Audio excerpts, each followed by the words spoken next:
Astor méprisait son demi-frère, John.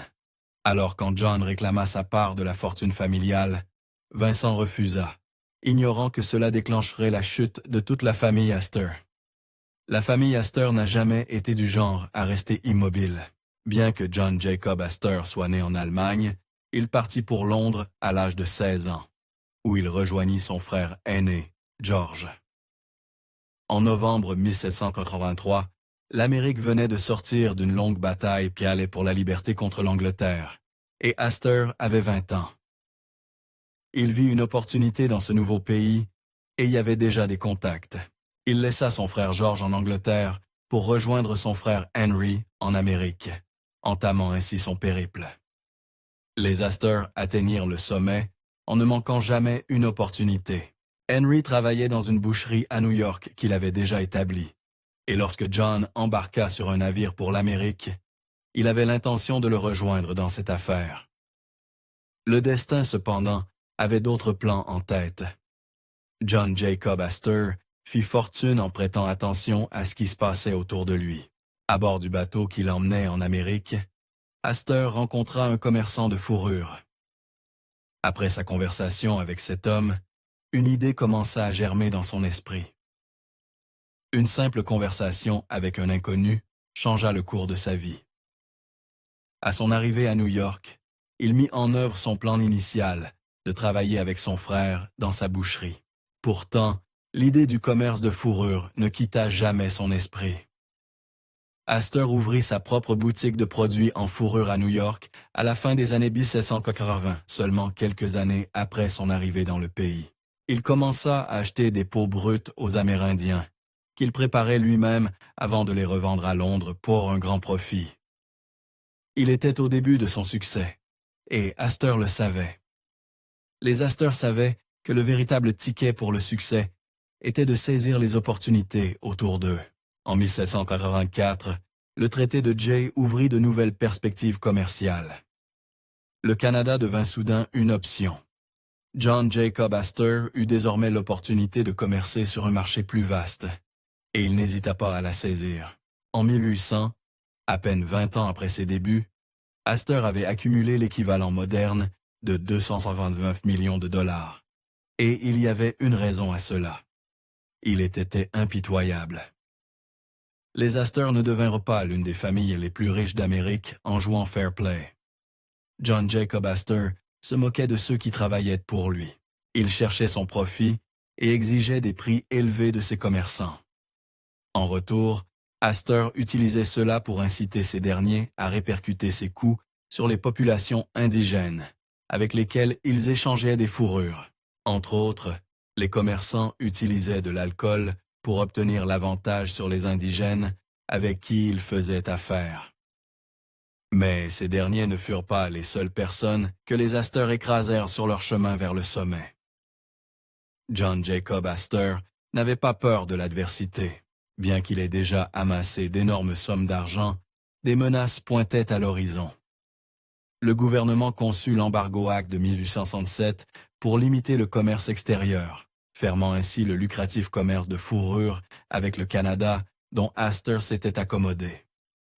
Il semblait que l'ascension de la richesse d'Astor touchait enfin à sa fin. Astor transforma ces obstacles en nouvelles opportunités. Au lieu de laisser l'Embargo Act entraver son chemin, il obtint l'approbation du président Jefferson pour établir sa propre entreprise, l'American Fur Company. Cela marqua le début du contrôle d'Astor sur le commerce de fourrure, non seulement dans la région des Grands Lacs, mais aussi dans celle de la rivière Columbia.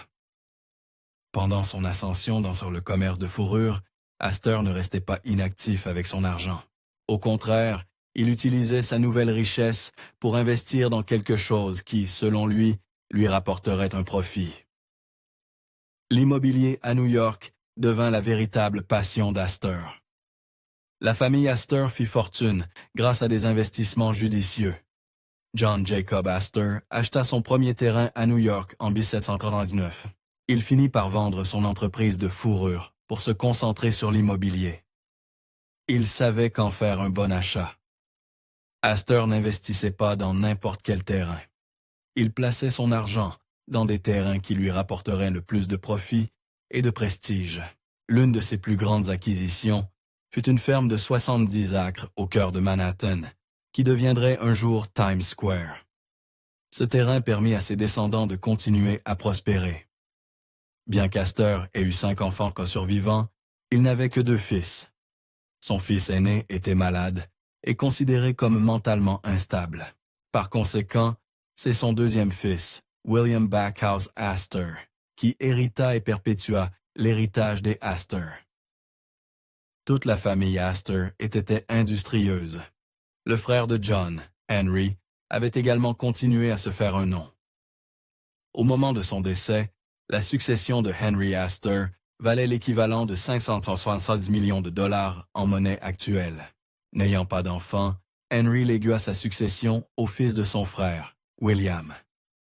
William devint immensément riche du jour au lendemain, et il n'avait même pas encore hérité de la fortune de son père.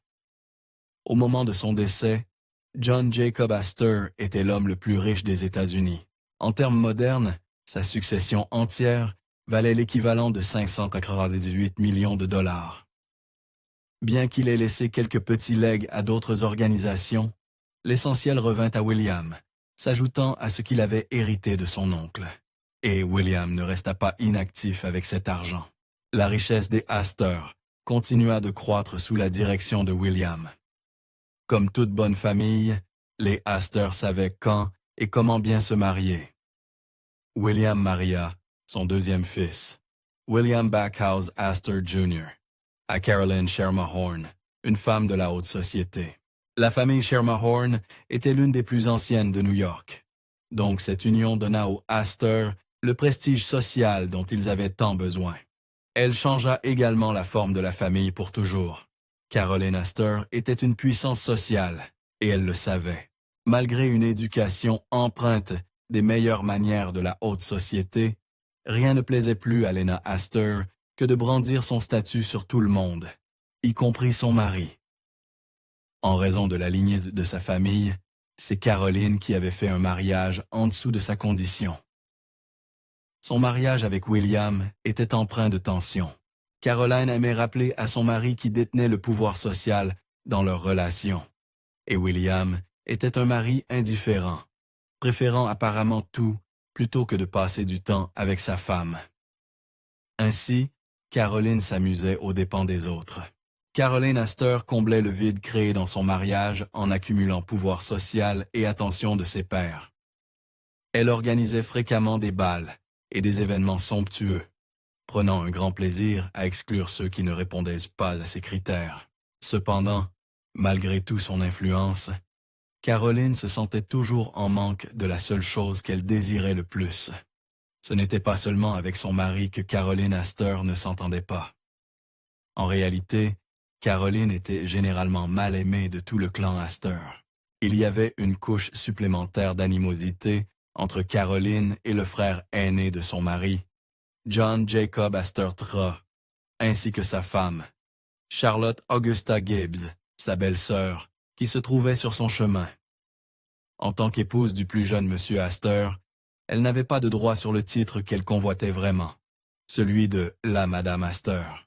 Caroline ne tolérerait pas cela longtemps. Soudain, en 1887, Caroline obtint tout ce qu'elle avait souhaité. Sa belle-sœur décéda subitement, et le titre qu'elle avait tant convoité était enfin à portée de main. Caroline était déterminée à faire du titre de Madame Astor le sien, mais ses années de relations froides avec ses beaux-parents signifiaient qu'il n'allait pas lui céder ce titre si facilement. Le fils de Charlotte et John, William Waldorf, était parfaitement conscient de l'aversion de sa mère pour Caroline, et il n'était pas prêt à lui accorder le plaisir de porter le titre que sa mère avait protégé pendant tant d'années. Il voulait donner ce titre à sa propre femme, Mamie. La famille commençait à se déchirer. Caroline Astor était aussi impitoyable que ses beaux-parents avant elle. Bien que les familles se soient disputées sur la question pendant quelques mois, Caroline s'empara du titre avant que William et Mamie n'aient vraiment mis leur plan de bataille au point. Caroline était enfin la Madame Astor, mais William continua le combat. Les Astor ne reculent pas devant une lutte, et William ne faisait pas exception. Caroline se retrouva, un matin, réveillée dans sa maison par un spectacle désagréable. Elle ne voyait plus la maison de son beau-frère, John Jacob Astor III, à côté, mais un chantier de construction. Ce n'était que le début du plan de William. Le plan de William était aussi sournois que tout Astor pouvait l'espérer. À la place de l'ancien manoir de son père, il construisit un hôtel imposant, le Waldorf. Non seulement ce bâtiment éclipsait le manoir de Caroline à côté, mais il frappait Caroline là où ça faisait mal, son statut. La société respectable ne fréquentait pas les hôtels. Caroline partit en guerre. Les Astor ne perdaient pas, et certainement pas face à Caroline Astor. Elle et son fils, John Jack Jacob Astor IV, conspirèrent bien pour riposter contre leurs parents. En fin de compte, ils optèrent pour un plan simple, surpasser leurs adversaires à leur propre jeu. Ils construisirent leur propre hôtel, l'Astoria. Non seulement l'Astoria était plus grand que le Waldorf, mais ils soulignaient qui avait le droit au nom Astor. William avait commencé le jeu, mais Caroline l'avait terminé. Ironie du sort, le Waldorf et l'Astoria finiraient par fusionner pour devenir l'actuel célèbre hôtel Waldorf Astoria. La famille Astor, cependant, ne peut pas en dire autant. Le dernier coup de Caroline dans la querelle fut si bien exécuté qu'il finit par chasser William Waldorf jusqu'en Angleterre. Cependant, de plus grands problèmes se profilaient pour les Astor, directement issus du sang de Caroline. William Backhouse et Caroline Astor eurent 5 enfants. Le plus jeune, leur seul fils, était John Jacob Astor IV. Jack, comme on l'appelait, fit un bon mariage avec Ava Lowell Willing, une socialite américaine respectée, comme on l'attendait de lui en tant que fils de L.M. Madame Astor. Malheureusement, cette union n'était pas aussi parfaite qu'elle pouvait le sembler. Malgré 2 enfants, l'union de Jack et Ava n'était pas heureuse. 1 an seulement après le décès de sa mère, Jack et Ava divorcèrent, dirait. Si ce scandale n'était pas suffisant, ce qui suivit ruina leur réputation à jamais. Ava et Jack divorcèrent en novembre 1909. À peine 2 ans plus tard, en septembre 1911, John Jacob Astor IV se remaria. Le second mariage d'Astor fut avec Madeleine Talmadge Force, âgée de 18 ans. Il avait 47 ans à l'époque de ce mariage. L'image des Astor était véritablement coulée, métaphoriquement et bientôt littéralement. Le nouveau couple Astor partit pour une lune de miel prolongée qui les emmena jusqu'en Égypte. À l'étranger, le couple découvrit que Madeleine était enceinte. Astor voulait s'assurer que son nouvel enfant naisse en Amérique. Alors ils réservèrent immédiatement un passage sur le navire le plus récent et le plus extravagant, le Titanic. Le rude réveil que Madeleine et Jack Astor reçurent cette nuit fatidique d'avril 1912 est entré dans l'histoire. Enveloppés dans leurs vêtements les plus chauds, Astor aida sa femme enceinte à grimper par une fenêtre de la promenade de première classe pour atteindre la sécurité d'un canot de sauvetage. Il n'eut pas cette chance, bien qu'Astor ait demandé à l'officier responsable du canot s'il pouvait rejoindre sa femme. Compte tenu de son état, l'officier refusa. Les canots de sauvetage étaient réservés aux femmes et aux enfants. Malgré ses promesses calmes qu'il reverrait Madeleine le lendemain matin, John Jacob Astor IV fut parmi les centaines de victimes du Titanic. Si cela n'était pas assez tragique, Astor laissa derrière lui une famille brisée et divisée. 3 mois après avoir survécu au naufrage, Madeleine Astor donna naissance à l'enfant que son père ne rencontrerait jamais, John Jacob Astor VI, connu sous le nom de Jakey. Bien que Jakey ait survécu au naufrage, l'héritage de scandale de son père le suivrait pour le reste de sa vie. Quand Jack Astor laissa le malheur dans son sillage à sa mort, il n'avait pas prévu de disposition pour sa nouvelle épouse dans son testament, lui fournissant quelques actifs de sa succession. Cependant, ceux-ci étaient relativement modestes et assortis de conditions. Madeleine ne pouvait continuer à accéder à l'argent d'Astor que si elle ne se remariait pas, ayant appris l'existence de son fils à naître juste avant d'embarquer sur le Titanic. Jack Astor n'avait pas eu le temps de mettre à jour son testament pour l'inclure. De plus, il laissait derrière lui 2 enfants d'un précédent mariage. Avant même sa naissance, Jakey était déjà désavantagé. Le père de Jakey avait prévu un legs de 3 millions de dollars pour tout autre enfant survivant. Cependant, Jakey ne pouvait y accéder avant ses 21 ans. La majeure partie de la fortune Astor revint à son frère aîné, William Vincent Astor. Et Vincent n'avait pas pardonné à son père les dommages causés à leur famille. Vincent Astor avait 20 ans lorsqu'il hérita de la majeure partie de la fortune familiale, s'élevant à des millions de dollars.